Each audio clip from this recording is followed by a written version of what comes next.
Les raisons pour lesquelles j'ai découvert le yoga, c'est que je voulais déjà approfondir ma connaissance de la culture indienne, mais justement j'avais un rapport un peu trop théorique ce rapport à la culture était un peu trop théorique et c'était bien de pouvoir développer quelque chose de plus pratique, une connaissance qui passait par le corps et donc comprendre un peu mieux comment fonctionne la culture indienne par la pratique.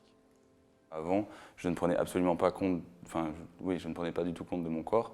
Il n'existait pas pour moi, c'était un outil, c'était un objet, c'était quelque chose dont il fallait juste se servir alors que j'ai appris à l'écouter.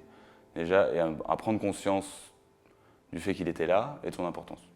Alors, il y a déjà une posture qui est particulièrement compliquée pour moi et que je trouve très frustrante, c'est la vache, parce que mes épaules sont vraiment faites pour aller vers l'avant et pas du tout vers l'arrière.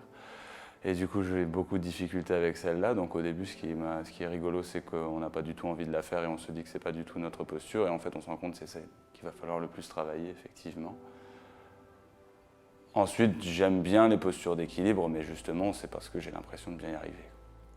Alors, j'avais jamais fait de méditation avant et j'avais d'ailleurs beaucoup d'a priori par rapport à ça. Et je n'en fais de toute façon toujours pas assez. Maintenant, j'aime voir le yoga comme une pratique méditative, comme justement au moins se concentrer sur les douleurs physiques ou sur les étirements.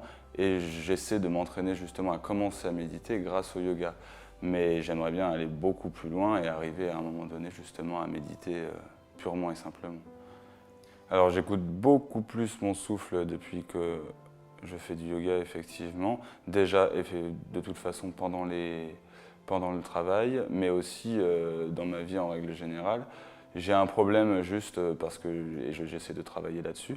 J'ai un problème par rapport à la tachycardie et j'entends beaucoup plus mon cœur que mon souffle. Donc justement, c'est ce sur quoi je m'entraîne le plus, essayer d'entendre bien plus mon souffle que le cœur, ce qui fonctionne d'ailleurs quand on fait des postures de yoga. Après, à l'extérieur, c'est déjà plus compliqué. L'idée de toute façon que quand il y a une situation de stress où les choses s'accélèrent, il faut justement respirer beaucoup plus profondément, ça je l'ai vraiment intégré maintenant, c'est certain. Mais oui, je pense que j'y arrive. Je pense que j'y arrive mieux, oui. Parce que justement, je prends en compte l'impact du corps et le fait que justement, gérer le corps, ça peut faire gérer la situation de stress.